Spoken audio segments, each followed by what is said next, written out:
Boa noite a todas e todos.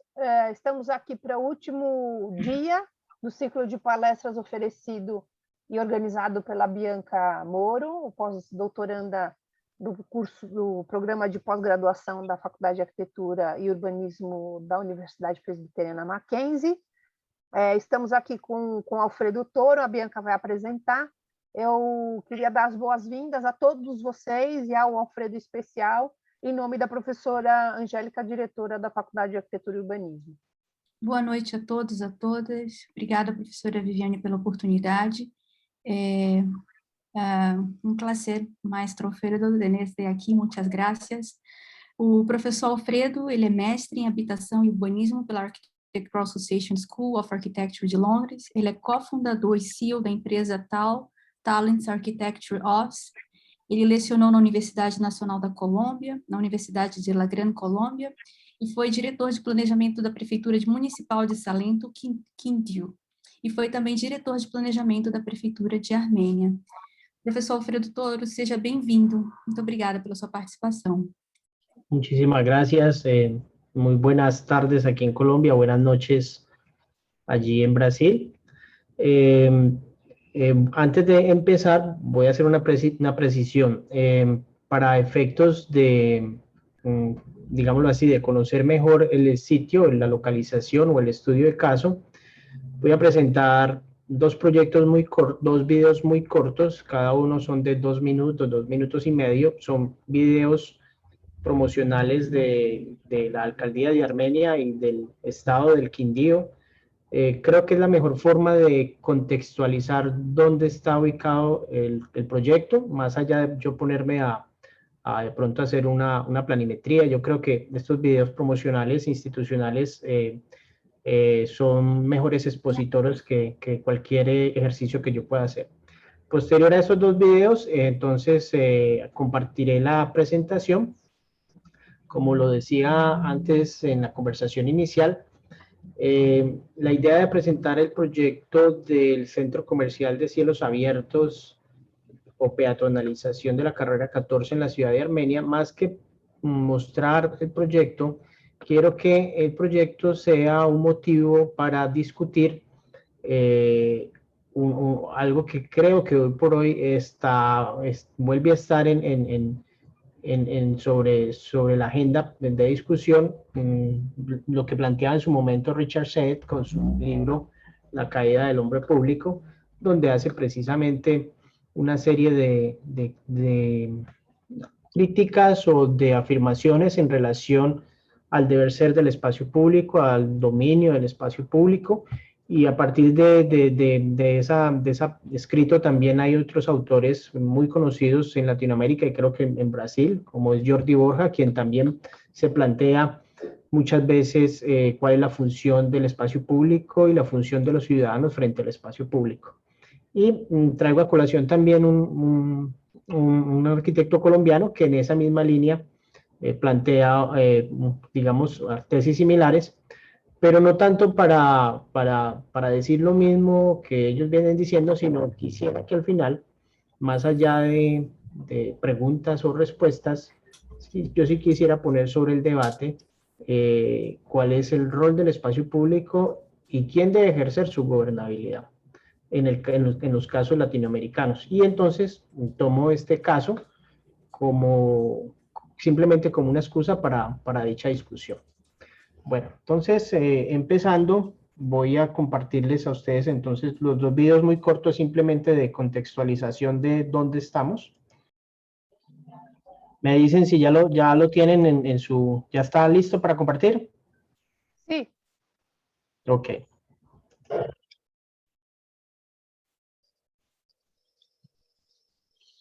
Al norte de Sudamérica, en la región cafetera de Colombia, se encuentra el Quindío, el punto de conexión entre la capital del país y el Océano Pacífico.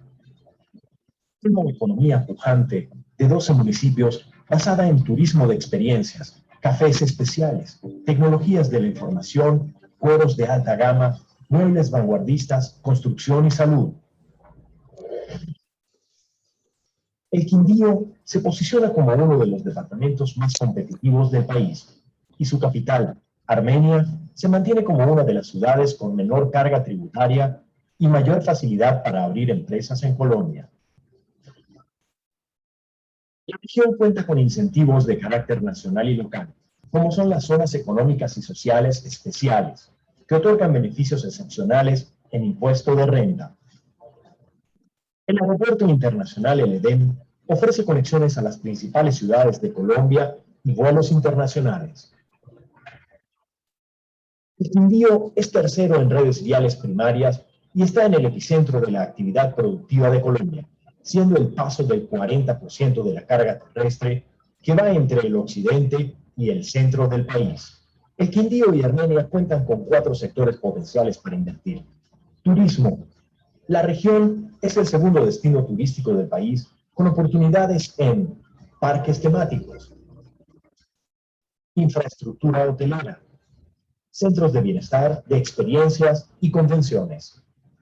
Software y TICs. Se cuenta con infraestructura, capital humano calificado y un ecosistema que representa oportunidades en fábricas y soporte de software, BPO y aceleradoras de empresas. Agronegocios. La variedad de sus pisos térmicos y suelos ricos en minerales potencializan el desarrollo de proyectos para cultivos, alimentos procesados y centros de acopio y distribución. Logística. Gracias a la ubicación estratégica privilegiada, posee excelentes oportunidades para operaciones logísticas multimodales, puertos secos y acondicionamiento de carga. El Quindío y Armenia, una oportunidad para vivir, viajar y hacer negocios.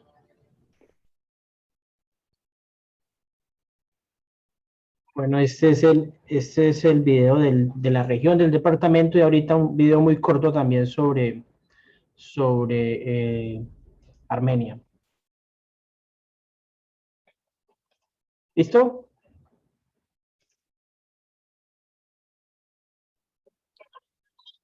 Sí.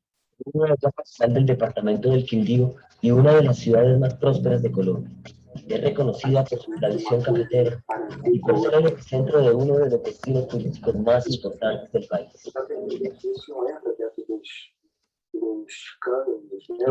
ciudad es dejarse cautivar por la belleza del paisaje y la amabilidad de su gente.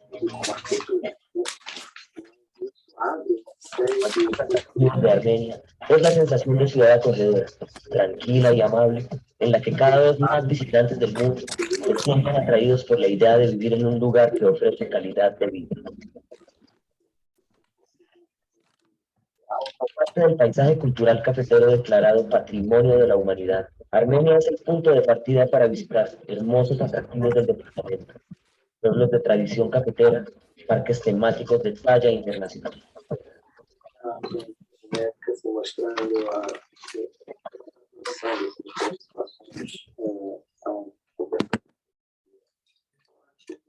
Naturales de imponente belleza, todo enmarcado de verdes cultivos de café y hermosas haciendas que sirven de lugares de descanso para los visitantes.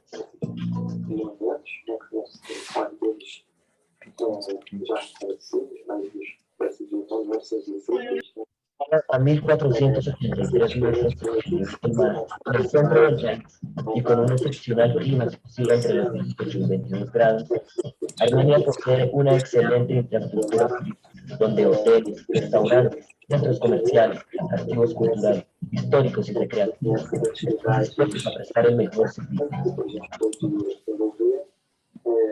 A gente ir para almoçar ou tomar um show.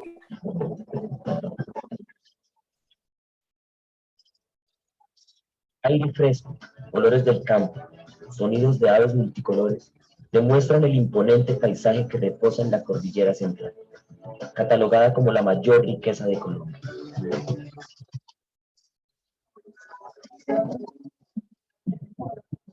Entre manuales, cultivos de diferentes y deliciosos productos, se abre la ciudad de Armenia como un paraíso para invertir, vivir y disfrutar.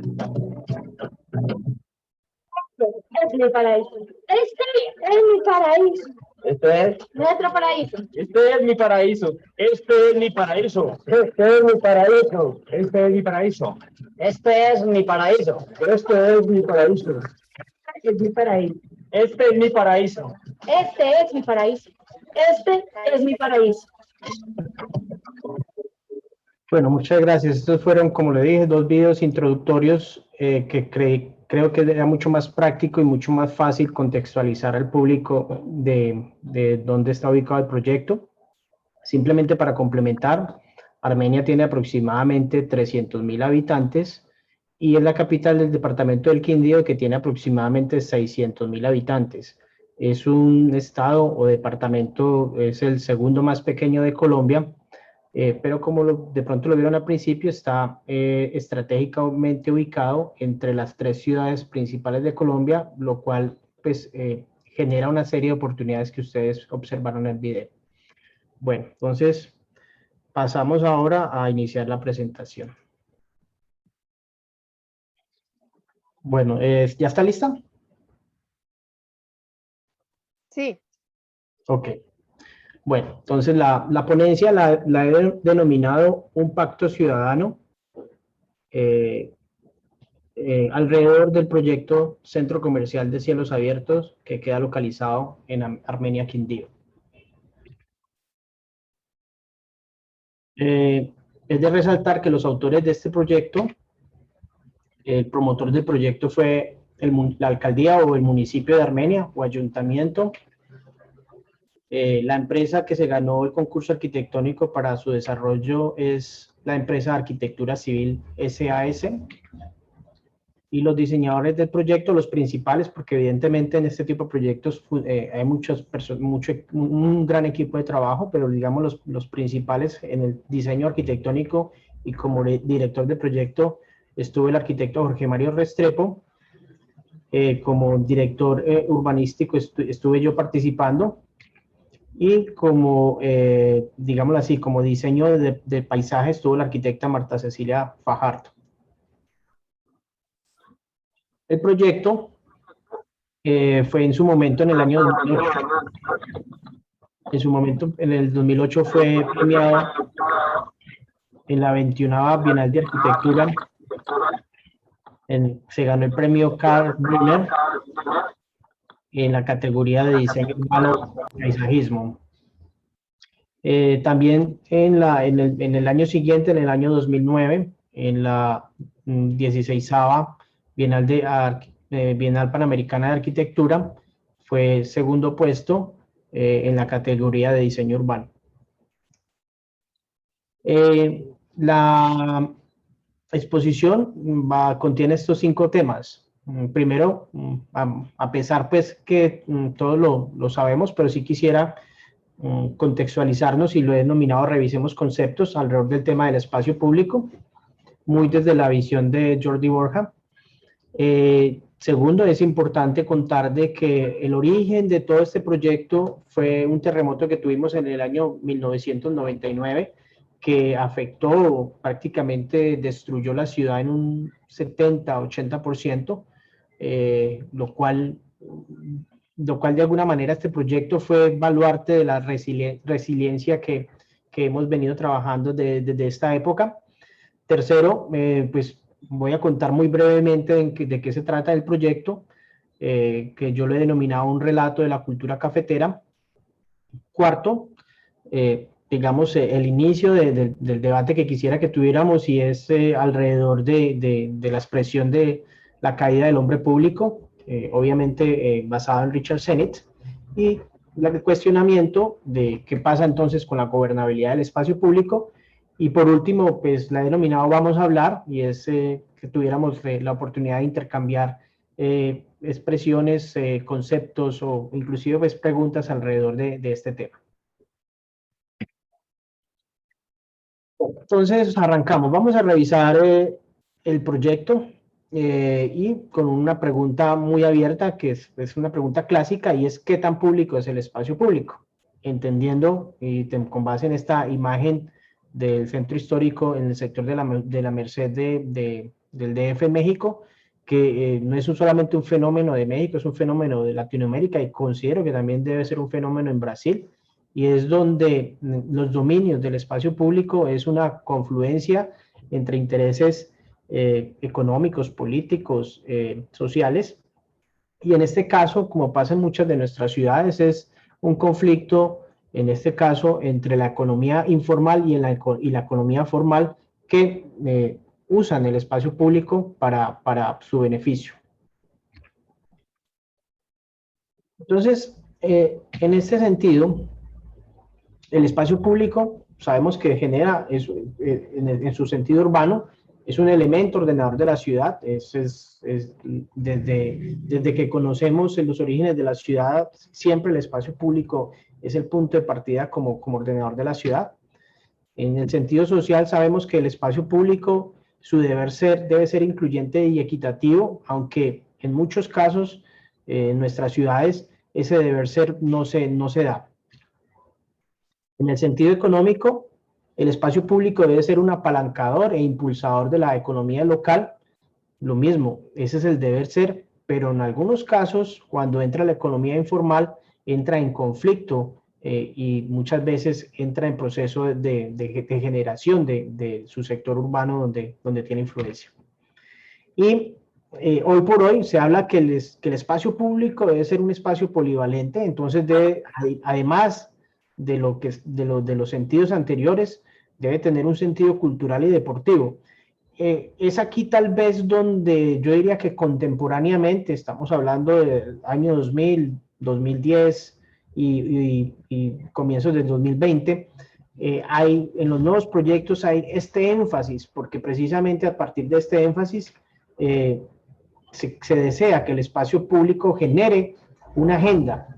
Esa agenda es motor de procesos de inclusión en sectores deprimidos, y a partir de una agenda cultural y deportiva, que el espacio público se convierta en esa plataforma de desarrollo, pues de alguna manera genera procesos positivos en la ciudad.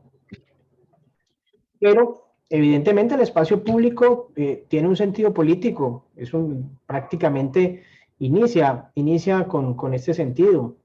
Entonces, el espacio público clásicamente es un espacio para la expresión democrática, eso lo sabemos. El espacio público nace sobre todo en las ciudades de origen español, es un espacio de poder, porque prácticamente es la plaza de armas del nacimiento de las ciudades, y es allí como también surgen y nacen las ciudades, pero evidentemente es un espacio de poder. Al mismo tiempo, se convierte en un generador de íconos de identidad local y nacional, que dependiendo del gobernante de turno puede generar ciertos sentidos políticos de recordación de un buen gobierno o un mal gobierno, y de alguna manera de establecer momentos históricos de una sociedad en una ciudad. Por último, que hace parte, digamos, de la discusión final, evidentemente el espacio público también puede ser un elemento de antipoder, y es allí donde el sentido de gobernanza empieza a plantearlo.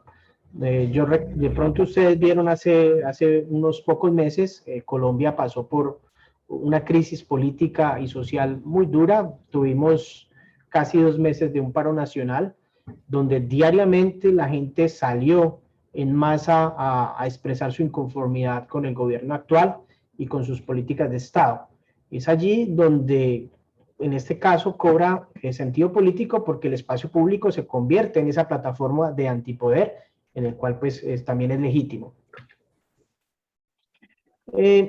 Entonces, en el caso de las ciudades latinoamericanas y la ciudad de Armenia, que no es la excepción, los dameros son los estructuradores geométricos y de su escala y proporción de las ciudades. Nacieron, y es precisamente en el caso de Armenia, que es la Plaza de Bolívar, del origen de su nacimiento, donde precisamente le da sentido a la estructura urbana.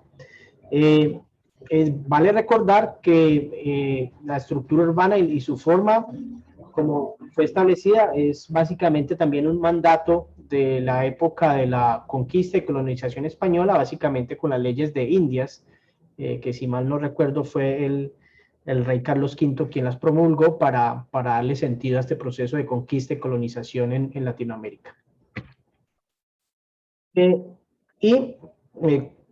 obviamente empiezo a poner de excusa nuestro proyecto, la peatonal de la carrera 14, y ¿por qué lo empiezo a poner de excusa? Porque quiero plantear que de alguna manera los valores o las determinantes que planteé ayer en este proyecto están vistas.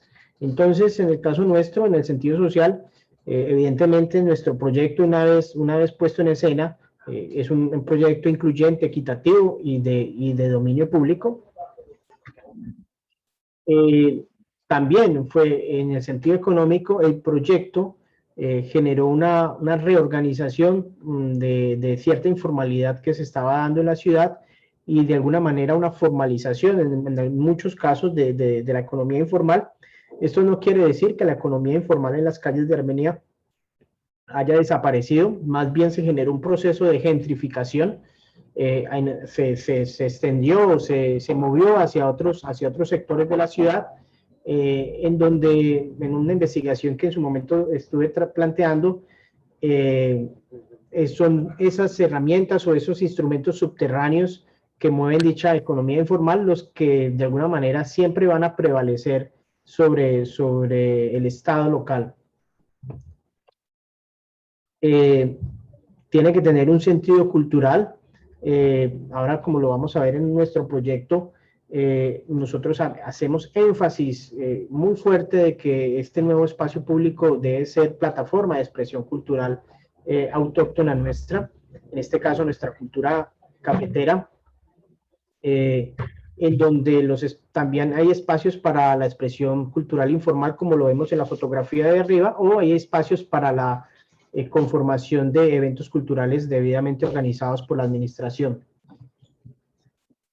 Es un espacio público para generar expresiones deportivas y de ocio. Evidentemente la ciudad, antes de este proyecto, no contaba con este tipo de espacios, y evidentemente los muchachos y los niños pues encontraban otras maneras de diversión y de manejo de su tiempo libre.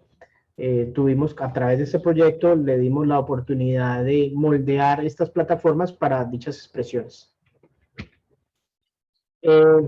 Y como lo vamos a ver más adelante, el proyecto fue también un tejedor digamos, espacios preestablecidos, y empezó a unir tres plazas principales, en este caso la Plaza de Bolívar de Armenia, y que es evidente que en Colombia la plaza pública es un espacio de expresión democrática. Como lo vemos acá, aquí hay un candidato que aprovecha este espacio para dar su discurso político. Pero también, dicho espacio, como lo planteamos anteriormente, es un espacio de expresión de poder. En este caso, la presentación de las Fuerzas Armadas de Colombia en uno de sus días feriados. Y ese espacio de poder también está manifestado en sus instituciones, que aparece por un lado la institución católica con su iglesia, y aparece también el Estado local, en este caso es la gobernación, pero también aparecen instituciones económicas alrededor de la Plaza de Armas. Y se convierte, como ya lo sabemos, en un generador de íconos y de reconocimiento en la ciudad. Como lo dije también, se convierte en un espacio para plantear procesos de antipoder.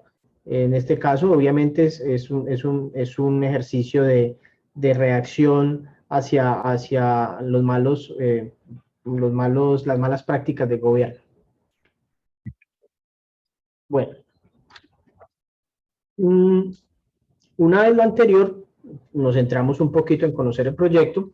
Esta es la trama urbana de la ciudad de Armenia, el plano Noli, y como ustedes van a observar, el centro de la ciudad, pues su estructura urbana en el centro de la ciudad es la más fuerte, la más potente. Cuando tuvimos el terremoto de Armenia en 1999, toda la infraestructura de la ciudad, administrativa, algunos sitios de salud, de atención médica, de atención de emergencias, los bomberos, todo de alguna forma estuvo localizado o está localizado en el centro de la ciudad, pero el terremoto destruyó muchas de la infraestructura local como fue las estaciones se destruyó la estación de policía, se destruyó bomberos, se destruyó algunos centros de salud, se destruyó el sistema financiero, se cayeron los bancos, sufrió el edificio de la administración pública, la alcaldía, la gobernación sufrieron. Entonces, literalmente el centro, pues no solamente fue la destrucción física de la ciudad, sino que se cayó la administración pública, por así decirlo, y de soporte público, donde yo creo que esa fue como la mayor crisis que se tuvo, más allá pues obviamente de la pérdida de vidas humanas y las consecuencias, pero de un momento para otro quedarse sin la cabeza o sin quien administre una ciudad, pues realmente genera una serie de situaciones posteriores muy críticas, como fueron procesos de vandalismo. Sufrimos unos días tenaces de vandalismo, donde hordas inclusive llegaban de otras ciudades a vandalizar las casas, los barrios, y fueron unos días muy difíciles porque no había fuerza pública, se cayó la policía, se cayó donde estaban los soldados. Entonces, a los ciudadanos, por sus comunidades básicas, les tocó organizarse para defenderse, para obtener alimentos. Realmente fueron días muy, muy pesados. Esto es un panorama de lo que sucedió. Realmente el terremoto nos afectó, nos destruyó. Este fue una de las tantas fotografías aéreas que se tomaron en su momento, donde evidentemente fue devastador. Pero hay algo curioso que quería traer. El evento fue el 25 de enero de 1999 y un día antes, el 24 de enero, el Consejo Municipal aprobó el plan de ordenamiento de la ciudad, el cual después del terremoto literalmente quedó para, ese plan rector para la ciudad, que aquí en Colombia es para 12 años, pues quedó sin sentido, porque todo lo que se había planteado era con base en una ciudad que un día después desaparece, por así decirlo, y por lo tanto ya no tenía razón de ser. Entonces, obviamente, si ahorita quieren que les cuente un poco el proceso de reconstrucción en el cual yo también participé como funcionario público, pero digamos, para no extenderme mucho en el tema y simplemente enfocarme en el tema del centro, evidentemente, una de las estrategias de reconstrucción de la región, porque pues, un terremoto no solamente afecta a una ciudad, sino afecta a una región, es bastante extensa. El centro de Armenia se convirtió en una estrategia de reconstrucción porque en él convergían muchos intereses, no solamente de la ciudad, sino de la región. Entonces, el centro, digamos, aparece un ejercicio de planificación posterior que se llama Plan Integral para el Centro de Armenia, que planteó 4 pilares, pero para efectos de la conferencia solamente me centro en 3, y primero plantea el centro, lo denominan un centro que resurge, y es cómo el centro se tiene que volver en el protagonista de la reconstrucción de la ciudad y de la región. Entonces, no es solamente en pensar en ese pequeño sector, sino mirar la escala y el impacto que la reconstrucción que va a haber allí va a generar en toda una región. Se plantea un segundo pilar, que el centro tiene que ser para la gente. Desde el principio, que el centro es un punto de intercambio ciudadano de todo tipo de actividades formales e informales, y en ese sentido se debía retomar esa situación. ¿Por qué se planteó en ese momento? Porque cuando el centro desaparece, por así decirlo, semanas después, las instituciones de manera temporal, financieras, administrativas, de control, de atención al ciudadano, las militares, las policías, se empezaron a establecer en el norte de la ciudad, y literalmente el centro de la ciudad quedó como un desierto de escombros. Y posterior, pues, como el proceso de reconstrucción duró aproximadamente 5 años, de la parte pues, principal, la gente ya no quería volver al centro. La gente veía el centro simplemente como un punto de escombros y no querían volver. Evidentemente, eso se volvió en una situación crítica para el proceso de reconstrucción y se tenían que tomar medidas para que esto dejara de suceder. Y evidentemente, por lógica, el centro tenía que volverse nuevamente en el estructurador de la ciudad, ¿sí? El centro de la estructura urbana. Como la ciudad quedó en gran porcentaje destruida, lo que sucediera en el centro, en su proceso de reconstrucción, se convertiría en esa luz y en esa guía, para bien o para mal, del proceso de reconstrucción. Por lo tanto, se plantea este pilar como fundamental en el proyecto de reconstrucción. El plan centro, entonces, a partir de estos 3 pilares, generó 5 factores estructurantes. La primera línea es el tema de la imagen urbana.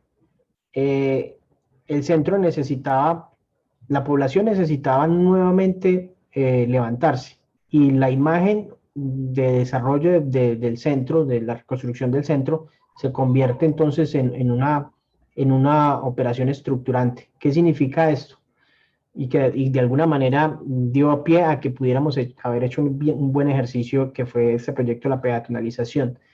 Que todos los actores de la ciudad, los sociales, los políticos, los económicos, entendieron que cualquier cosa que se hiciera en el centro, en su proceso de reconstrucción, tenía que ser de muy buena factura. ¿Por qué lo digo eso? Porque tradicionalmente en nuestras instituciones públicas ven que el ejercicio de la infraestructura pública es un ejercicio estándar, es un ejercicio que muchas veces no tiene buena factura en su ejecución, en su diseño, y siempre se ve esa diferencia entre lo que hace el privado y lo público. Entonces, en este caso, a través de esta operación de la imagen urbana, queda claro que cualquier proceso de reconstrucción, en este caso en el centro de Armenia, tenía que tener una alta calidad de ejecución para inmediatamente mejorar la imagen de la ciudad. Es evidente, estamos hablando del año 2000, en el año 2000 no era, por lo menos en Colombia no era tan evidente, pues digamos ya veníamos con algunos ejercicios previos en los 90, básicamente con los Juegos Olímpicos de Barcelona en el 92, pero digamos que todo en Latinoamérica nos llega 5 o 10 años tarde a estos países en vía de desarrollo. Entonces se planteaba que el centro debería ser un centro de animación urbana, es decir, un centro que genere intercambio ciudadano, más allá del intercambio tradicional de cualquier calle o de cualquier plaza. Era claro que tenía que ser un centro que generara incentivos. Si necesitábamos que la gente volviera al centro, tenía que generar toda clase de incentivos económicos, sociales, culturales, deportivos.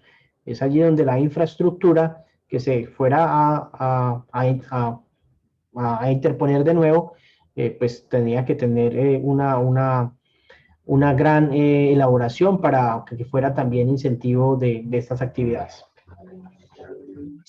Y era evidente que tenía que ser competitivo. El centro, al volverse atractivo en su infraestructura y en cuanto a sus pautas y estrategias, evidentemente tiene que convertirse en el apalancador económico del resurgimiento económico de la ciudad. Y creo que en ese sentido lo logró, y el proyecto también lo hizo. Y para el año 2000, por eso siempre pongo en referencia el momento, estaba muy en moda los procesos de city marketing. Hoy por hoy, pues de pronto estamos hablando de Smart City o de startups, pero para la época estábamos hablando del city marketing como una estrategia de desarrollo local y hacia las ciudades. Esto, pues, como esta operación de reconstrucción de la ciudad, no solamente fue una operación apalancada por los gobiernos locales y nacionales, sino también tuvimos un apalancamiento del Banco Interamericano de Desarrollo y de organizaciones multilaterales a nivel mundial, evidentemente fue una estrategia recomendada y seguida por el Banco Interamericano de Desarrollo. Sabemos que nosotros como países emergentes y ciudades emergentes, estas recomendaciones casi que se vuelven políticas porque dependemos de los dineros prestados por estas agencias multilaterales para desarrollar un proceso de reconstrucción. Era claro que ni el gobierno local, ni el gobierno regional y el gobierno nacional, para el momento en el que sucedió el tema, que veníamos también de una crisis financiera finalizando la década de los 90, no tenían la capacidad de financiar una reconstrucción. Por lo tanto, cualquier recomendación, en este caso del Banco Interamericano de Desarrollo, literalmente se volvía política de ejecución. Bueno, entonces, adicional a esto, el centro de Armenia, como lo ven ustedes acá, no es solamente el centro de una ciudad y un departamento, sino es el centro de una región. Recientemente, estamos hablando de aproximadamente unos 10 años, todo este sector que ustedes ven en marrón, perdón, en rosado, fue declarado por la UNESCO como Paisaje Cultural Cafetero, Patrimonio Cultural de la Humanidad. Y de alguna manera, el municipio de Armenia, y en este caso el centro de la ciudad, realmente se ha vuelto en el centro de este paisaje. Entonces, ¿por qué planteo esto? Porque ahorita cuando lo vayamos a ver en el proyecto, este fue prácticamente el propósito y el discurso para un concepto urbanístico plasmado en un diseño. Bueno, entonces como aquí simplemente voy a relatar muy rápidamente, traje 3 slides, 3 diapositivas de lo que en su momento era el plan integral para el centro de Armenia. Hubo un planeamiento que a mi parecer creo que fue muy acertado, pero desafortunadamente de estas 7 estrategias de macroproyectos de rehabilitación del centro de la ciudad, de estas 7 solamente se realizó una, que fue precisamente el proyecto nuestro, el Paseo de la Calle Real, que lo llamaron en su momento el Paseo de la Calle Real. Posteriormente nuestro proyecto se llamó Centro Comercial de Cielos Abiertos. Pero el plan planteaba 7 proyectos estratégicos y de apalancamiento y de reconstrucción, que no solamente era trabajar sobre temas de espacio público, sino también era trabajar sobre temas de vivienda, era trabajar sobre temas de institucionalidad, era trabajar sobre temas digamos así, de rehabilitación de ejes principales de acceso y salida de la ciudad. Pero desafortunadamente solamente se estableció este proyecto, el cual se llevó a cabo. Pero quiero traer a colación en lo siguiente. De estas 8 iniciativas o de estos 8 macroproyectos planteados en su momento, solamente se hizo uno. Y este uno fue capaz de transformar y de apalancar mucho de los procesos, digámoslo así, exitosos del comercio de la ciudad.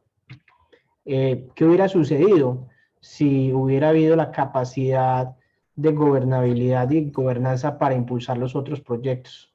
Creo que la historia de la ciudad de pronto hoy por hoy fuera otra.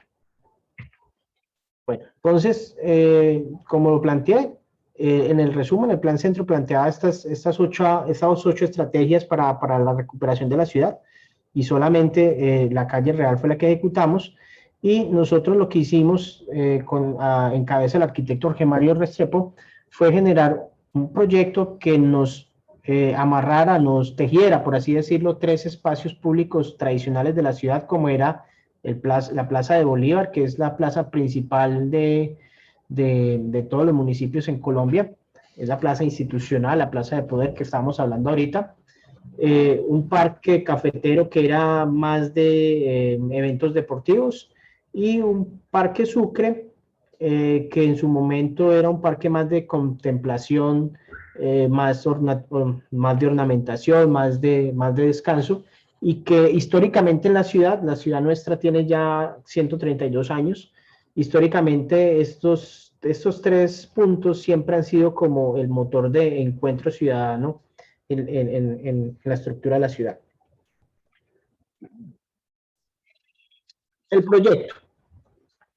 Con base en lo anterior y recalcando que de las 8 estrategias, solamente fue una la que se llevó a cabo. El terremoto lo tuvimos en 1999. El plan Centro se diseñó, se planificó entre el año 2000 y el año 2001, y solamente hasta el 2007, o sea, estamos hablando de 5 o 6 años después, el gobierno local toma la decisión de lanzar una de esas estrategias, que fue el espacio público. Allí, digamos, como lo dije previamente, yo tuve la oportunidad de estar como en las 3 esferas del ejercicio. Primero como concursante, después como dentro del equipo de los que ganaron el concurso, el desarrolladores del proyecto. Posteriormente como funcionario público. Yo en ese momento en el 2008 fui subdirector de planeación, y de alguna manera se me encargó la tutela del desarrollo físico y económico del proyecto. Entonces, digámoslo así, tengo como la experiencia de esas 3 visiones. Una como concursante, y es plantear una serie de conceptos y sueños de lo que uno se imagina debe ser el proyecto. Otra como desarrollador, donde uno básicamente tiene encima un presupuesto en donde muchas veces tiene que entrar uno a negociar con el desarrollador del proyecto, a pesar de que es el municipio. Muchas veces nos decían, no podemos hacer esto porque no hay el dinero, no hay el presupuesto. Entonces uno tiene que buscar la forma de que el proyecto termine como inicialmente fue imaginado, pero con los conceptos y con lo que uno se imaginó que debería ser el proyecto, que tratara de no ser mutilado, por así decirlo, y perdiera su esencia. Eso fue algo, digámoslo así, difícil, pero a la final se conciliaron. El proyecto, yo creo que se ejecutó según diseños en un 85% de lo que inicialmente se había planteado, que para hacer en Colombia y para tener experiencias en esa época donde el ejercicio del alcalde de turno era hacer algo simplemente para cumplir con un plan de desarrollo, creo que fue bastante exitoso. De hecho, inicialmente no nos iban a hacer sino como el 50% de las cosas que íbamos a desarrollar. Como estaba dentro del gobierno, pues tuve la fortuna de estar dentro del gobierno, pues impulsé y rescaté muchas de las cosas que no se iban a desarrollar, y logré sacarlas para que fueran ejecutadas. Pero el proceso de conciliación argumentativo fue bastante difícil, porque cuando estás frente a un funcionario, un político, muchas veces no ve lo que uno ve, digamos, cuando está en la otra escena. O sea, no ve la importancia, no ve, cuando uno plantea un mobiliario, no es simplemente un capricho, tiene unas razones de ser. Y afortunadamente estuve en ese momento y logramos pues sacar, digamos, el proyecto adelante. Bueno, aparte pues de contar esta experiencia, el proyecto, como le dije en cabeza, el arquitecto Jorge Mario Restrepo planteó que, recuerdan que en los videos nosotros evidentemente somos paisaje cultural cafetero, tenemos una identidad muy ligada hacia la producción cafetera en Colombia, tenemos una economía que por mucho tiempo fue cafetera. Entonces el proyecto desde un principio se planteó que su estructura debería estar de la mano del proceso del café, que arranca en su cadena productiva, arranca en el cultivo y termina en el consumo. Y de alguna manera cada espacio recorrido empieza a establecer ese proceso del café expresado en el espacio público. Pero al mismo tiempo entró en boga lo que hablábamos, que en su polivalencia el espacio público debería ser un espacio de actividades culturales y deportivas, lo cual para la época fue bastante novedoso. Pues hoy por hoy, de pronto 10 años después, de pronto ya no es tan novedoso, porque ya hay bastantes ejercicios similares, pero para la época sí trajo ese factor nuevo de introducción en los proyectos. Y a cada estación, por así decirlo, se fue vinculando el cultivo alrededor de temas, en este caso el cultivo alrededor del tema de la fluidez del paisaje, la recolección alrededor del tema de la fluidez de la música. ¿Por qué? Por ejemplo, resulta que nosotros, la recolección del café en Colombia es una recolección manual, no es una recolección industrializada como lo hacen, por ejemplo, en Brasil. Entonces, al ser manual, las mujeres, es muy común que las mujeres mientras recogen el grano van cantando. Entonces, para nosotros, ese vínculo entre el ejercicio de recoger el café y el canto de las chapoleras, que así se les dice a las recolectoras de café, incluía obviamente un espacio de eventos musicales y de fluidez musical. El lavado del café se relacionó directamente con la permanencia y la gastronomía. Nosotros, como le dije anteriormente, tenemos un proceso artesanal, entonces nuestro lavado es un lavado en unos tamices y va pasando poco a poco esos tamices y genera unos procesos de permanencia y de maduración del café. Entonces, esto lo relacionamos con el tema de la gastronomía, pensando que cuando tú entras a un buen restaurante, tú no necesariamente vas detrás de una buena comida, básicamente uno va detrás de pasar un buen tiempo alrededor de la gastronomía. Entonces ahí vinculamos este tema. Después viene el proceso de secado, que va muy de la mano con la permanencia y artes escénicas y cómo, digamos, los procesos que nosotros manejamos de secado van generando unos espacios que evidentemente son para, digamos, artistas o exposiciones itinerantes. Después viene el tamizado, donde le damos un espacio para las artes plásticas.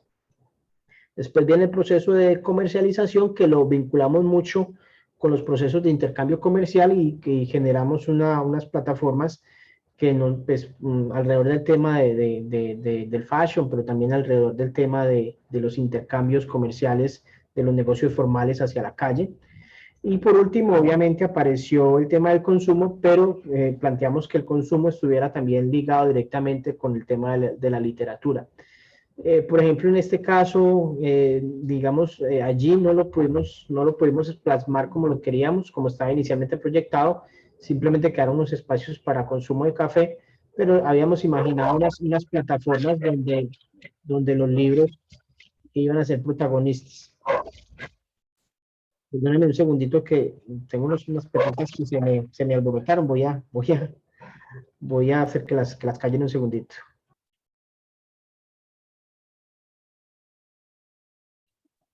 Bueno, entonces el proyecto, perdón,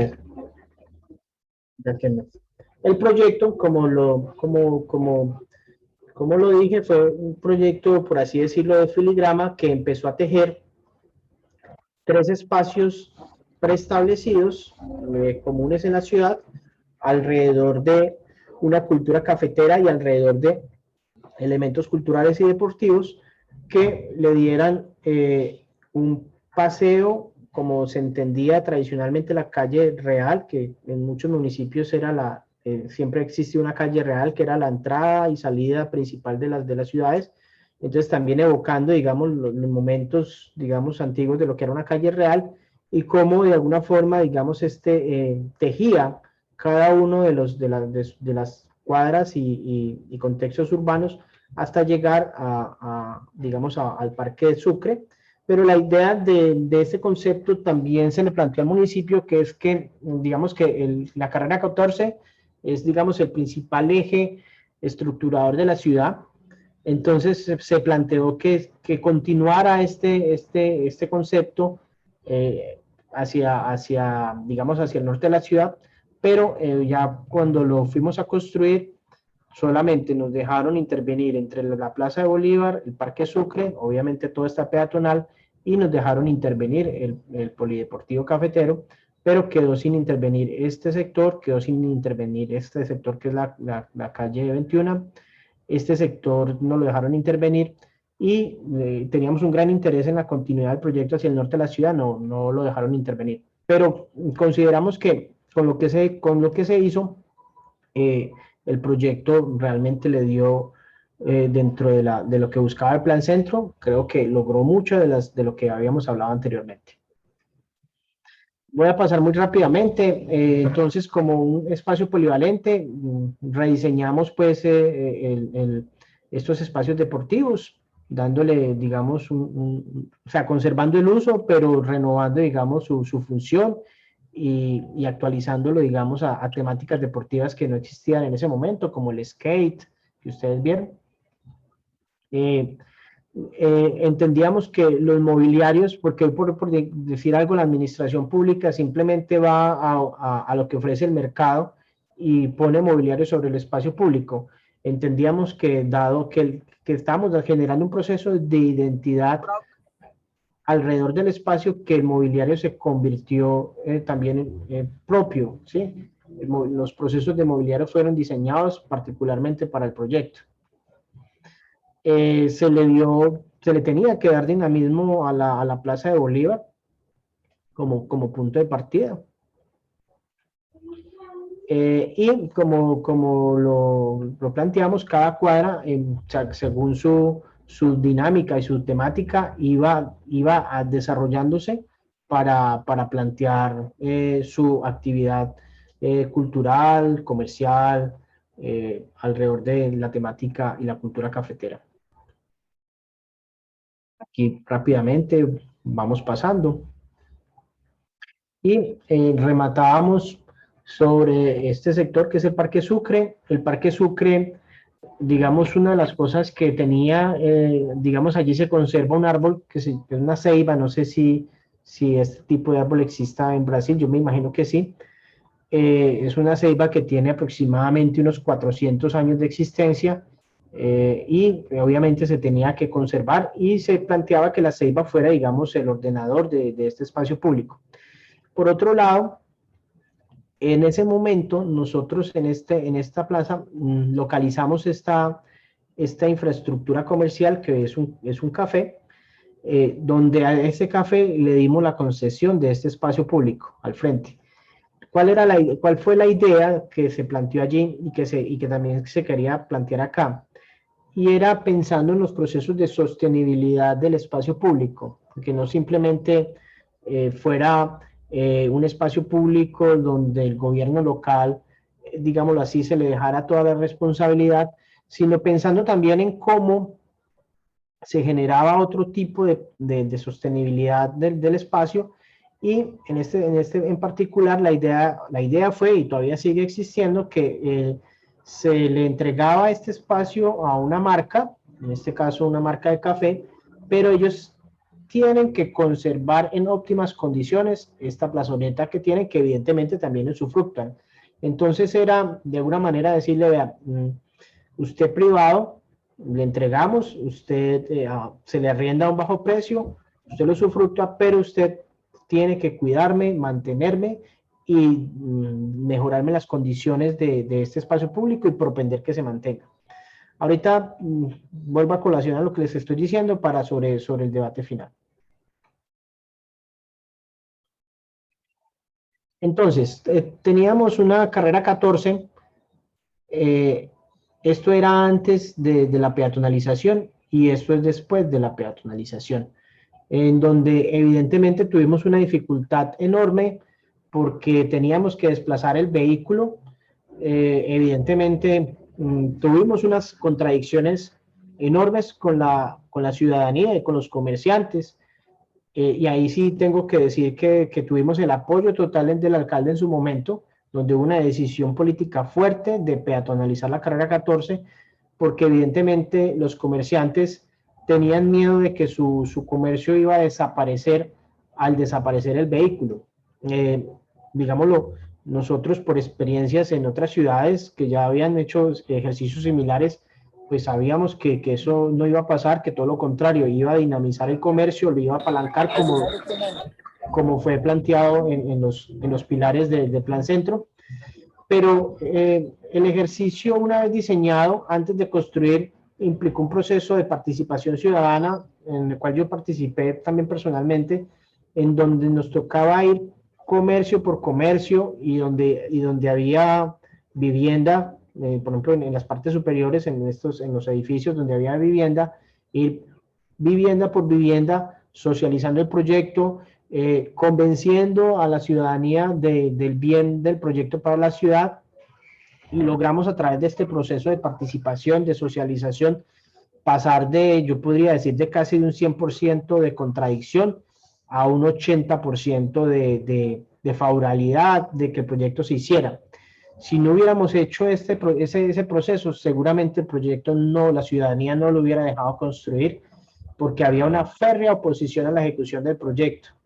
Hoy por hoy, sabemos de que teníamos una razón, porque evidentemente ha sido un dinamizador del centro de la ciudad, le cambió totalmente la imagen al centro de la ciudad, la lanzó sobre una apuesta nueva alrededor del espacio público, y creo que en ese sentido fue un éxito. Estas son algunas imágenes del proyecto recién ejecutado. ¿Por qué los planteo? Porque evidentemente esto fue tomado aproximadamente en el año 2009. Ya ahorita en el 2021 pues hay algunos factores de deterioro que quiero que traigamos también a discusión al final, pero digamos que evidentemente le cambió la cara. Otra de las cosas era que queríamos que los comerciantes participaran de los procesos de mantenimiento. Entonces, poner a las personas a que cuiden su erario público es difícil. Digamos que somos muy buenos criticando la administración pública y cómo invierte sus dineros, pero cuando se les entrega un bien público y uno les dice, bueno, ahora cuidémoslo entre todos, y usted que está al frente participe, limpie su espacio del frente, propenda para que la gente no lo ensucie, etcétera, etcétera, ahí sí ya la cosa cambia.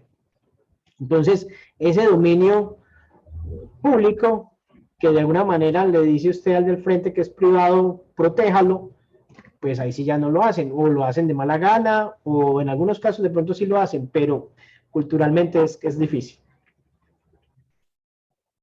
Bueno, entonces, después de contarles el proyecto y la razón del proyecto y lo que tuvimos que pasar por el territorio, pues vengo a esta reflexión, y es con base en el libro La caída del hombre público de Richard Sennett, y es precisamente el dualismo del público. Voy a citar a este autor. El dualismo público-privado, presente en la sociedad moderna, es causa y consecuencia de esa competencia y enemistad. En una sociedad fortalecida, lo público prevalece como el orden superior de la ciudad. Es su estructurador. En una sociedad endeble, lo privado arrolla lo público, gracias a las maniobras astutas de negociantes e intermediarios y de predicadores de la usura. Esto pues es evidente. En nuestras ciudades latinoamericanas, pues desafortunadamente, y más obviamente digamos, con las posturas e ideas neoliberales a partir de los años 90, donde el privado se volvió en gran soporte y actor del ejercicio público o de las políticas públicas del Estado, pues en estas ciudades es más visible. Entonces, viene el tema que yo quiero poner a discusión, y es la gobernabilidad del espacio público. Entonces, la gobernabilidad del espacio público debe ser pública en el entendido que el Estado es el rector, administrador y protector de lo público, o debe ser de concesión privada, en el entendido que el Estado delega hacia los privados las acciones donde ellos son más eficientes y eficaces a cambio de un rédito económico. Y para efectos del espacio público, pues siempre ponemos el ejemplo clásico de los centros comerciales. ¿Por qué los centros comerciales permanecen bonitos, aseados, seguros, ordenados? ¿Sí? A pesar que sabemos que los centros comerciales también fragmentan la ciudad, porque se convierten en guetos privados que fragmentan el sector, y algunas veces hasta la generan gentrificación. Entonces, trasladado ese concepto de centro comercial en su panóptica a un centro comercial de cielos abiertos, o sea, al público, ¿por qué sucede esto? Entonces, en nuestro caso se pensó en lo siguiente. Teníamos a la alcaldía, ayuntamiento, que era digamos, la gestora, la promotora, la inversionista en el proyecto. Tenemos del otro lado la Cámara de Comercio, que como todas las cámaras de comercio en todas las ciudades es la entidad que aglutina, organiza y de alguna manera cuida los intereses de los comerciantes. Y de otro lado, pues tenemos los comerciantes mismos, o sea, los comerciantes en los bordes, en los frames del espacio público. Y sobre digamos así, sobre esta triada, se planteó la sostenibilidad del espacio público. Por un lado, se decía que la alcaldía era quien iba a ser el ente regulador, y en algunos casos planteaba si era necesario procesos de financiación para mantenimientos de infraestructura. La Cámara de Comercio, como en su momento lo ejerció, porque sí lo hizo al principio, como entidad que velaba porque las políticas de sostenibilidad del centro comercial se cumplieran, se mantenieran, se evolucionaran, y los comerciantes directamente implicados, obviamente, motivados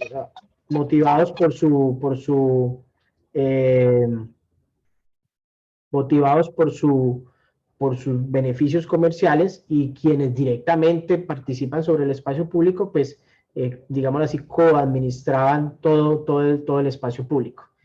Pero digamos que todo inició, digamos, yo hice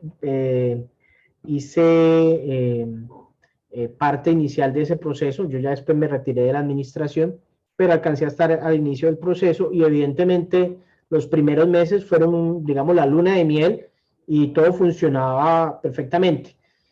¿Qué está sucediendo? Y creo que no sé, pues es clásico en nuestras ciudades, y es que los procesos de urbanismo son más largos que los procesos de gobernabilidad. Es decir, nuestras alcaldías duran 4 o 5 años, y los procesos de desarrollo de urbanismo duran 10, 15, 20 años. Entonces, cada que hay un cambio de gobierno, pues evidentemente, pues cambia la visión del siguiente gobierno con lo que inicialmente se había planteado. Entonces no se logra establecer esa ruta de política urbana, por así decirlo, sino, como le decía la doctora ahorita, se convierte en políticas de gobierno. Entonces, ¿qué sucede con la siguiente administración? Si era de la misma línea política del anterior alcalde, seguía y continuaba, pero si era opositor, pues no les conviene, digamos, y de alguna manera, por aplastar políticamente a su contrincante, literalmente borran las cosas buenas que pudiera haber hecho, lo que pudiera haber hecho el anterior mandatario. Esto sucedió en Armenia, cuando terminó la administración del alcalde que impulsó, promovió y desarrolló el proyecto, y llegó un alcalde nuevo. Ese alcalde era de otra línea política y no le interesaba nada que tuviera que ver con el anterior alcalde. Y entonces, ¿qué sucedió con este triángulo? Este tipo de situaciones. Entonces, encontramos una alcaldía ausente, una Cámara de Comercio ausente, y solamente a los comerciantes como protagonistas directos, porque ellos sí no se podían ir. Y sucedieron situaciones como las que ustedes están viendo. Supuestamente esto era un espacio donde no podía entrar un vehículo. En este caso, no solamente entró un vehículo, sino entró un vehículo a sacar unos escombros, con la mala fortuna de que evidentemente pues este espacio no estaba diseñado, en ese sector en particular, no fue diseñado para soportar el peso de un vehículo. En la zona gris, nosotros la diseñamos para que pasara un camión de bomberos y evidentemente soportara el peso de un camión de bomberos para atender algún incendio. Pero en la zona beige o zona habana, no estaba, la estructura portante del suelo no estaba diseñada, y evidentemente cuando lo cargaron, pues se tuvo que hundir. Pero digamos que al margen de esto es, ¿dónde estaba la administración pública? ¿Dónde estaba la fuerza pública? ¿Cómo es que no hubo, inclusive dónde estaban los comerciantes? ¿Cómo es que no hubo nadie que fuera un doliente y evitara que esto sucediera, ¿sí? En el espacio público, a la luz de todos. O suceden situaciones como la fotografía de abajo, donde en una administración posterior, estamos hablando que ya vamos con una quinta administración del proyecto, simplemente por atender intereses políticos, por de alguna manera cumplir con compromisos políticos, deja ingresar este equipamiento totalmente ajeno al diseño original y lo ponen allí, simplemente para usufructuar el espacio público. Entonces, este tipo de cosas lo ponen a uno a pensar. Realmente, un proyecto que, como lo contamos al principio, cumplía como con todos los estándares de calidad, por así decirlo, de las directrices de lo que debería ser un espacio público, pero que con el pasar de los años empiezan a suceder estas cosas donde la pregunta es, entonces, ¿cuál debe ser su gobernabilidad? Entonces, alrededor de esta hipótesis, por así decirlo, no creo que sea una hipótesis, pero sí de esta inquietud, pues yo planteo lo siguiente, y es, en un lugar de un pacto ciudadano, porque esto se denominó un pacto ciudadano, donde hay un mentor, que en este caso es una organización de comerciantes, que es la Cámara de Comercio, donde hay un regulador, que es el Estado y la alcaldía, donde hay un dinamizador, que son los comerciantes, y donde hay unos usuarios, que son los peatones, o somos nosotros los ciudadanos, ¿quién debe ejercer su gobernabilidad? Y entonces, digamos que todo esto que les he relatado es para respondernos esa pregunta. En mi experiencia, porque no solamente he tenido esta experiencia de desarrollo de espacios públicos con la ciudad de Armenia, ya en mi ejercicio ya como privado, ya en este rol yo estoy en una etapa de mi vida actualmente que estoy liderando una oficina de arquitectura, o sea, estuve en el sector público, estuve en la academia y eventualmente pues estos espacios me devuelven a la academia. Hoy estoy en el sector privado, pero hoy por hoy, ¿quién debe ejercer la gobernabilidad del espacio público? Desde mi experiencia, yo creo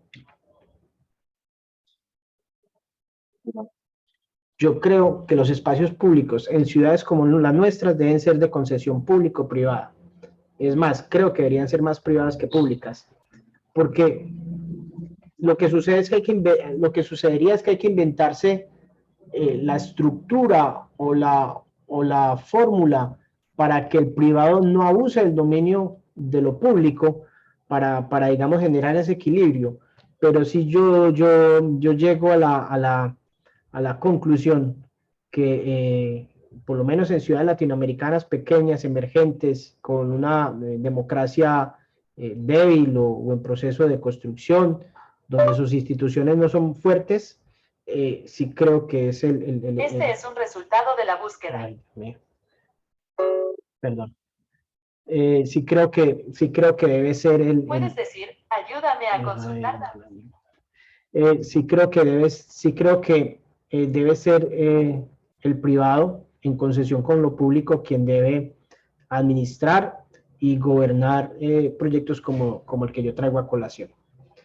Bueno, por último, pues tengo que dar los créditos a las personas que me colaboraron en el desarrollo de esta ponencia. Tengo que dar las gracias a la empresa Arquitectura Civil, que fue quien, digamos, el que se ganó el concurso y que prestó algunas imágenes. Debo agradecer a la publicista Paula Andrea Romero, quien me ayudó con temas gráficos de la ponencia, al arquitecto Jorge Mario Ramírez, con el cual obviamente me entrevisté nuevamente y discutimos estos temas, al arquitecto Cristian Bedoya, que es actualmente asesor del municipio de Armenia, donde básicamente le pregunté cuál era la posición actual de la administración pública frente a este proyecto, y debo obviamente agradecer a la arquitecta Bianca Moro, quien me invitó y anfitrión de este evento, en el cual pues estoy honrado y agradezco poder digámoslo así, dar esta opinión acerca de lo que está pasando en el espacio público. Bueno, muchísimas gracias. Este fue, digamos, mi presentación, mi ponencia, y como lo dije al principio, pues la idea es que podamos generar un debate acerca de lo que acabo de plantear. Muito obrigada, Alfredo. Excelente apresentação, inúmeros detalhes. Eu tenho aqui comigo uma impressão que, a partir da década de 2000, nós tivemos um movimento muito importante de investimentos do Banco Interamericano de Desenvolvimento, que acabou ajudando, né, uma série de municípios, enfim, na América Latina, né? Aqui no Brasil, a partir da Constituição, né, que houve um movimento, né, de autonomia dos municípios na gestão do território, da cidade, a gente vê a busca pelos recursos nas inúmeras agências, e o BID ele é dos grandes, uma das grandes agências de fomento, né? Eu queria só parar um pouquinho o que eu estava falando, porque a professora Angélica está entrando na sala. Oi, professora Angélica. Oi, Viviane. Eu queria pedir desculpas aí por interromper, mas eu queria agradecer o professor Alfredo, pela conferência. Nossa, eu fiquei assistindo aqui de longe, estou com alguns problemas pessoais, mas estou acompanhando, e queria agradecer você pela presença no nosso evento, no nosso ciclo de palestras. Eu sou a diretora da faculdade, sou a orientadora da Bianca, supervisora da Bianca, e Bianca faz uma parceria muito importante com nós. Queria agradecer a Bianca também pela organização desse ciclo de palestras. Bianca, cadê você? Muchas gracias por estar presente y gracias por invitarme. E você deu uma conferência fantástica. Eu fiquei aqui encantada vendo a sua experiência, a experiência que você traz da sua municipalidade, que nos encanta muito. E nós temos o Ivan já de mãozinha levantada, porque é o nosso mestrando que está fazendo um trabalho sobre a Colômbia, mas com certeza muitos alunos aqui estão bastante interessados. Então, muito obrigada. Muchas gracias. Obrigado também. Então, retomando aqui a minha fala, né, a respeito do BID, né, como uma grande agência de fomento, né, de inúmeros municípios, né, aqui no Brasil, a partir da Constituição, os municípios né, que ganharam autonomia para a gestão do uso e ocupação do solo acabaram se organizando através do plano diretor e foram em busca de recurso. E muitas ações foram feitas no Rio de Janeiro. São 2 programas importantes: o Rio Cidade, que requalificou uma série de centralidades na cidade, né? Então, a gente tem... e o Favela Bairro. A dificuldade aqui está no registro dessas políticas, né? A gente tem um livro do Rio Cidade e um livro do Favela Bairro. E a gente está buscando informações. Na época do meu mestrado, eu falei sobre 2 favelas, uma em São Paulo e uma no Rio, e já, né, em 2010 já foi difícil encontrar dados, né? E é importante a gente que faz o projeto fazer esse acervo, né, armazenar esses dados, porque só assim que a gente tem essa informação um pouco mais detalhada, né, como você tem o seu projeto. Então, destacar essa questão da agência de fomento do BID. E aí uma pergunta que ficou aqui na minha cabeça, que eu vi que você estabelece uma série de agentes, né? Indica uma série de agentes que atuaram para possibilitar a implantação desse projeto, que é uma pena, né, que não foi o projeto todo, que só conseguiram fazer uma rua, mas isso é o comum, isso acontecer no Brasil também, né? O projeto, às vezes, tem uma abrangência maior e ele é só feito em parte, né? E a pergunta é, essa população que vivia nesse entorno, né, que passou por todo esse problema do terremoto, ela foi convidada a discutir o projeto? Bianca, ¿me ayudas ahí la traducción, por favor? O en inglés, si quieres me la dices en inglés. A Bianca está Corto- aqui? Aquí, Tá. corto un poco el final. Si la población participó de las discusiones del proyecto. Sí, sí. Isso, porque eu vi que tem uma série de agentes, né, que trabalharam em prol do projeto, mas eu acho que talvez tenha perdido em função da língua, mas da população que vivia ali no entorno, que, enfim, na população da cidade se participou dessa discussão. Alfredo, doctora Viene pregunta por qué tú indicaste las agencias de fomento, pero quería saber si las personas, la población de la ciudad de Armenia participaron de la construcción del proyecto. Ok. Bueno, como lo manifesté, la ciudadanía próxima al proyecto participó, pero no por iniciativa propia de decir quiero participar, sino participó inicialmente en contradicción al proyecto, ¿sí? Porque veían que en el momento en que el vehículo desapareciera de ese eje urbano, sus comercios iban a fracasar. Entonces, como iniciativa en este caso de la Cámara de Comercio de Armenia y de la Alcaldía de Armenia, nosotros como diseñadores teníamos la responsabilidad de ir comercio por comercio, vivienda por vivienda, socializando el proyecto, explicando las bondades del proyecto, recibiendo las contradicciones y opiniones a favor y en contra del proyecto, para que a partir de allí se alimentara y se revisaran algunos procesos de ejecución. Por ejemplo, esto, por decir algo, el proceso de ejecución del proyecto no se podía simplemente llegar y cerrar 9 cuadras o 9, Quadras, 9 cuadras para desarrollar el proyecto, y un proyecto que su construcción demoró 18 meses. Entonces, no podíamos dejar 18 meses sin que los comerciantes tuvieran ingresos, ¿sí? Entonces, se desarrolló a partir de estas conversaciones y socializaciones con los comerciantes, se desarrolló una estrategia para trabajar por etapas intercaladas entre las cuadras y también en los frentes. Entonces, digamos, en un mes se trabajaba en una cuadra, en la siguiente no se trabajaba, pero en la posterior se trabajaba, se intercalaba.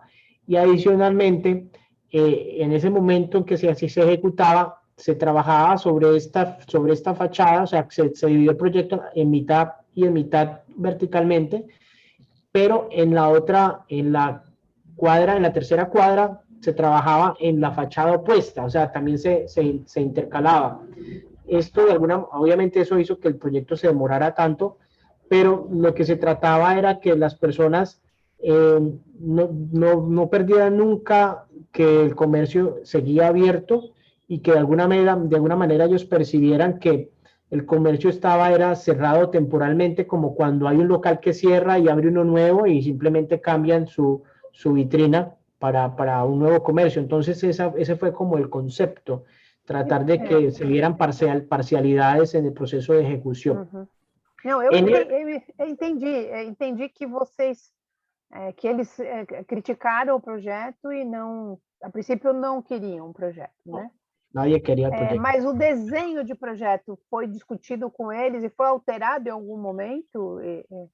El proceso de diseño fue discutido a través de los gremios. Digamos que fue discutido a través de procesos representativos, ¿sí? Los gremios de los comerciantes, los transportadores, de esa manera fue discutido el proyecto en la etapa previa al concurso, digamos, como te digo, esto salió al concurso. Entonces, en ese aspecto fue discutido, pero ya la decisión política fue una decisión autónoma del gobierno y del alcalde de turno para desarrollarlo. Se convirtió en su batalla política por sacarlo adelante. Y al principio, como te digo, hubo una contradicción gigante para la ejecución. Entendi. O Ivan queria fazer uma pergunta, Ivan? Olá. Olá. Assim, só antes de fazer minha pergunta, quero até parabenizar a Bianca, porque fico muito feliz quando trazem o tema da Colômbia e fogem do Transmilênio da Biblioteca Espanha. Sim, sim. E mais, né? Também não tratam de prefeitos milagrosos ou criativos, que é como se vende a ideia do que se passa na Colômbia aqui, e eu contesto um pouco isso. Bem, muito chévere. Muy grato por todo lo que ha dicho, sí. Gracias. Y más, yo tengo algunas cuestiones porque mi investigación es acerca de Colombia, Sí. es acerca de land readjustment. Y bien, hay una ley novena que dice sobre Reforma ajuste urbana. de tierras. Reforma ¿sí? urbana. Sí. Sí. Y Sí. que habla de land readjustment en el contexto de terremotos de Japón, que es la origen de instrumento. Sí, sí. Entonces, cuando tú hablas hay un terremoto, y bien, es muy cerca también la ley 388, que Sí. más una vez también bate en land readjustment. Sí.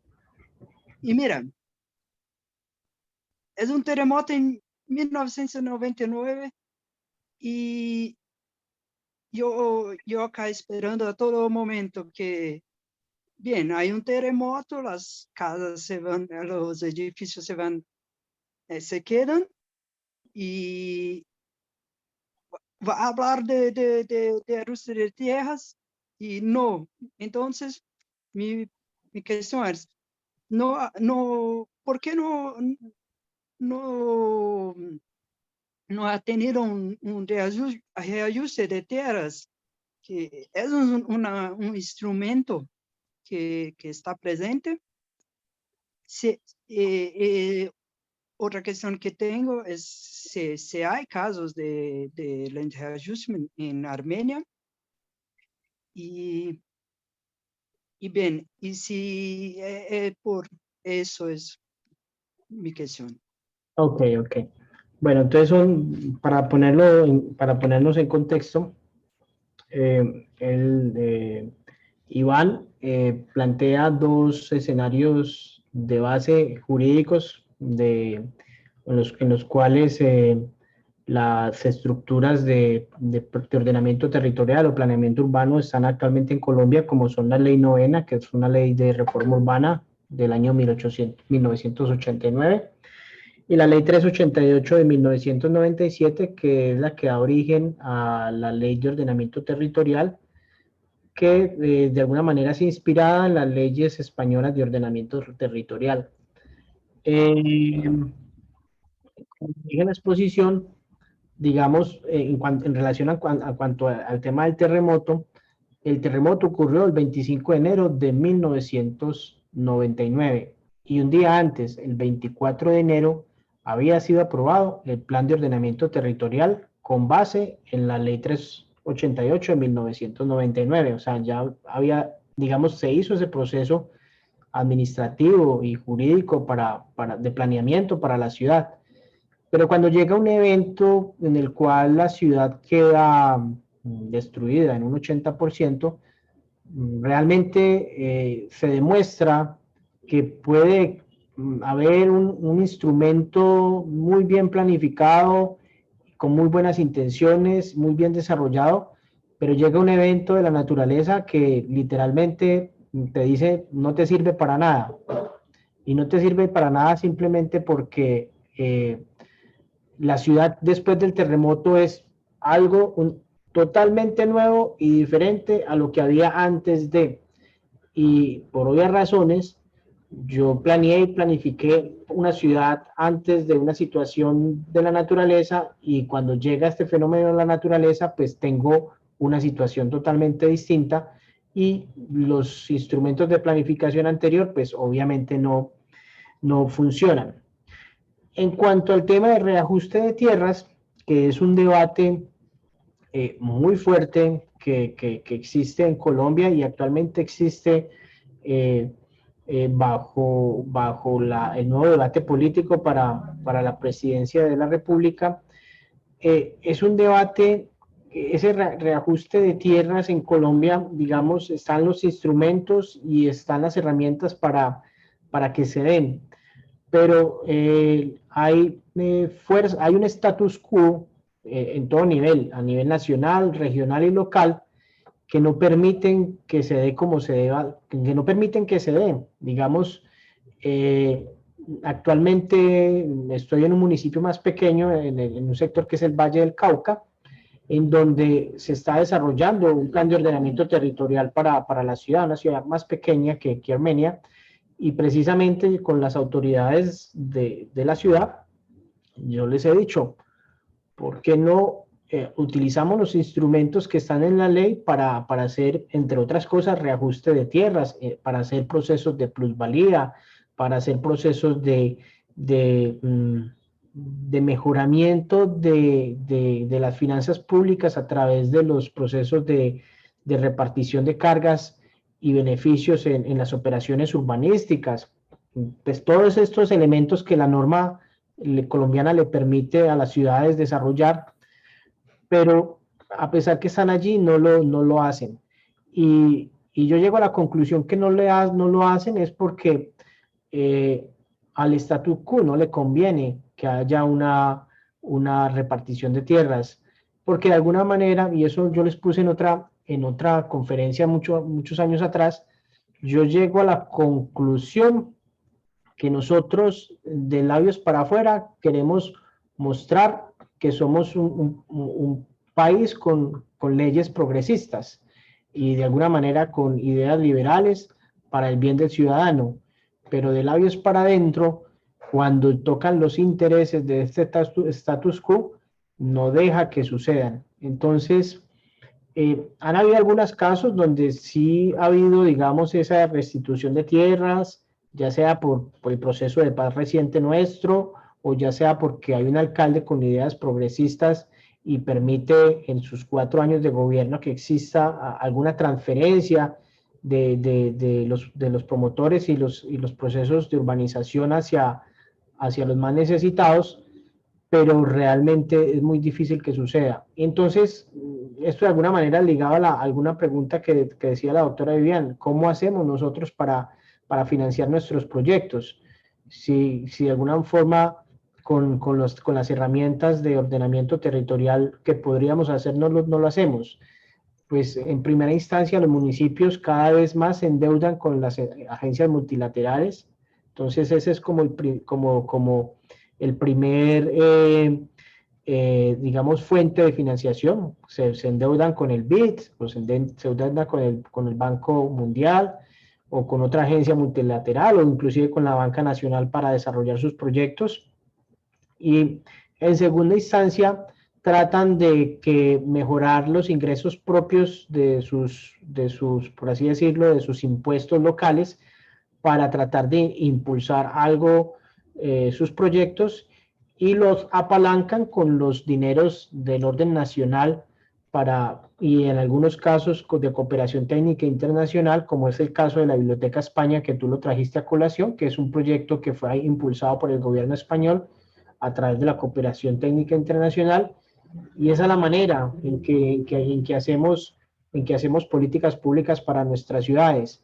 Pero a pesar de que tenemos las herramientas para hacer procesos de restitución de ajuste de tierras y procesos de mejor reparto de cargas y beneficios en los procesos de promoción de desarrollos urbanísticos a través de los privados, no se hace. En el 90% no se hace, desafortunadamente. No sé si quedó respondida la pregunta. Sí, sí. y hay una cuestión que no hay interés de BID, porque BID hay, bien, coloca dinero donde interesa al plan IRSA, ¿no? Al plan de desenvolvimiento de Así es. infraestructura. Y Armenia no es una ciudad algo de plan IRSA, por eso no tiene la plata de IRSA, pero sí, gracias. Bueno.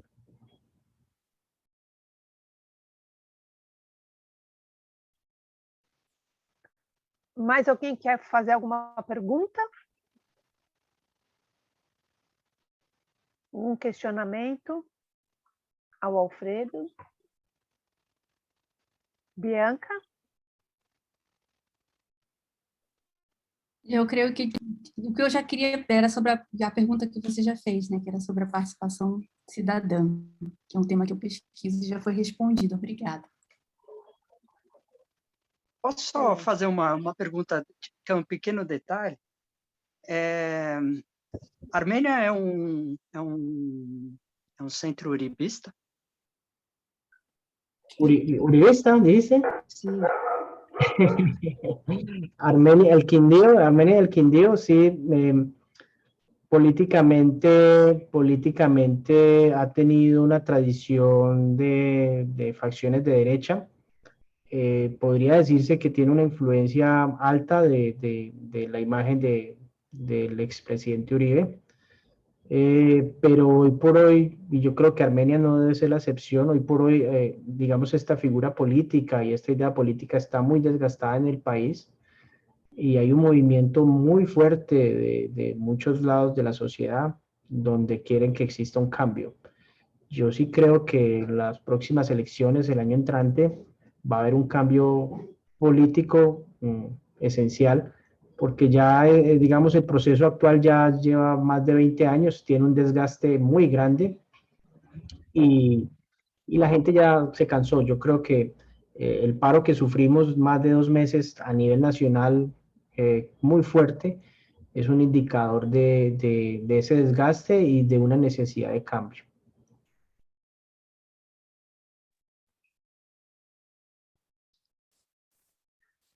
Muito bem. Eu fico impressionada, assim, eu acho, quando a gente consegue realizar, né, os projetos, independente da abrangência, né, se é pequeno, se é o total, o todo, né, e que eles façam parte né, eles sejam resultado de uma construção de uma política pública, né? Então, é interessante, eu não sei eu conheço o caso de Medellín e eu não sei em Armênia se houve algum tipo de monitoramento, né? E como funcionou a continuidade. Eu percebi que tem um governo aí que se mantém, né? Na ação, né? Enfim. Se há uma continuidade ou se, enfim, se eu não me enganei, você falou que há um desgaste, né, nessa... Digamos que, bueno, evidentemente la ciudad de Medellín es un referente latinoamericano de buenas prácticas de gobierno local, independientemente de la facción política del mandatario de turno. Para todos es un ejemplo a seguir y de hecho, pues Armenia en algún momento siguió alguna de sus buenas prácticas. En el caso particular de nuestro proyecto, realmente yo digo que como en Armenia no se había hecho un proyecto público con tan buena factura tectónica, por así decirlo, o sea, nosotros convencimos al alcalde de su momento que debíamos hacer un proyecto que fuera tan hermoso en su factura tectónica, independientemente del diseño, que la gente del común se sorprendiera, porque siempre veían eran proyectos públicos de muy mala calidad en diseño y en su factura de materiales, por así decirlo.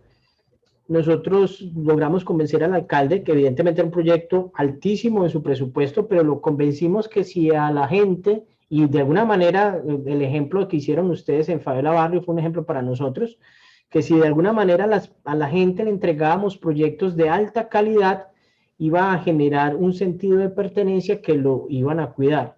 Entonces, a pesar de que en los siguientes gobiernos hubo intermitencias por querer mantener el proyecto, o sea, el siguiente alcalde no le interesó para nada el proyecto, entonces el proyecto se vino abajo.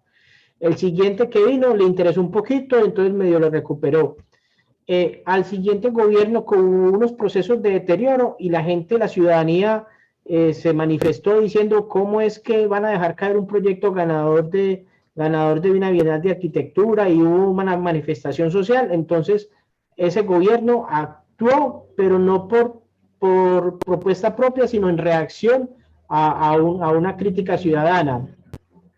Y el siguiente gobierno de alguna manera lo está manteniendo, pero no tanto por una línea de gobierno, sino porque de alguna manera se dio cuenta que si no cuida el proyecto, tiene la ciudadanía en contra, ¿sí?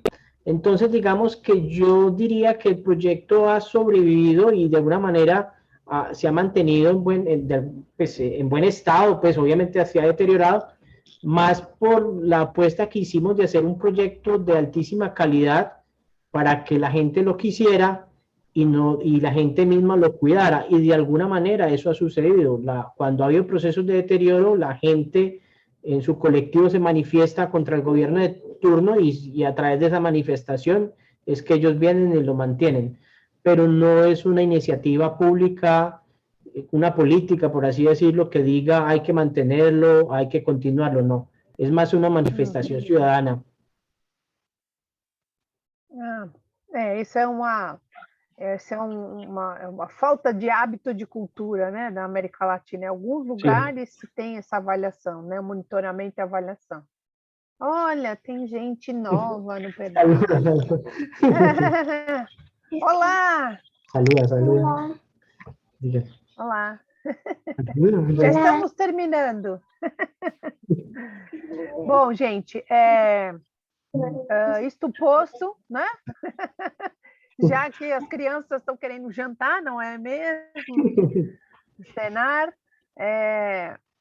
Alguém mais quer fazer alguma colocação? E senão eu vou encerrar, Bianca. Muito obrigada. Agradeço a organização, a disposição, enfim, e a gente vai continuar montando e mantendo essa comunicação.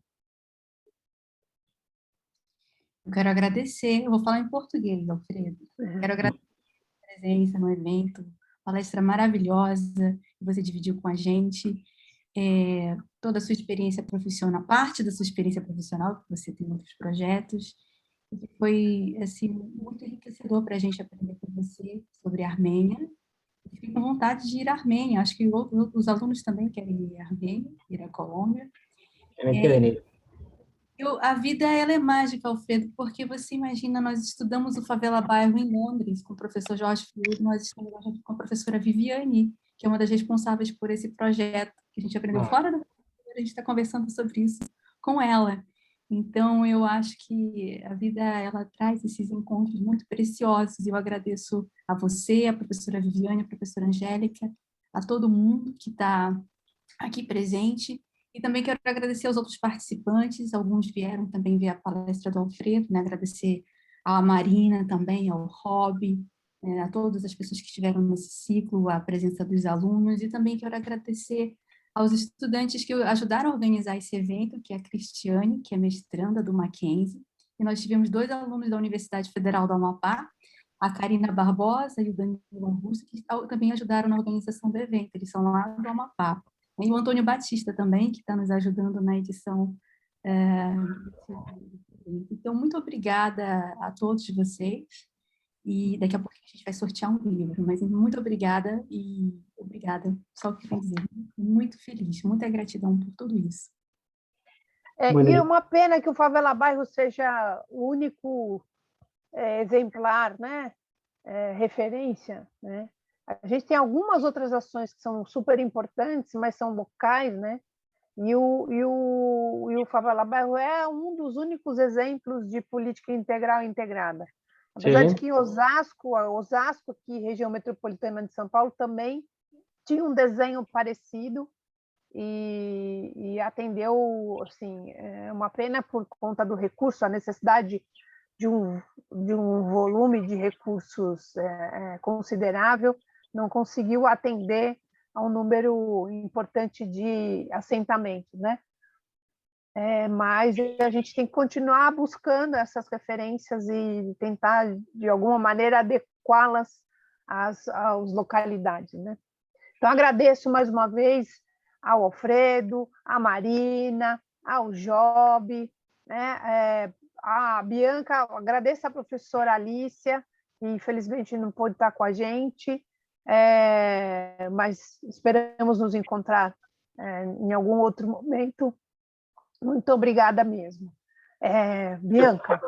Por último, quisiera manifestar a Iván, que tiene el proyecto en Colombia, que si desea apoyo desde aquí, con mucho gusto, si necesita información que yo le pueda apalancar, a buscar, o apoyarse en investigaciones que de pronto yo conozca, con mucho gusto le puedo colaborar.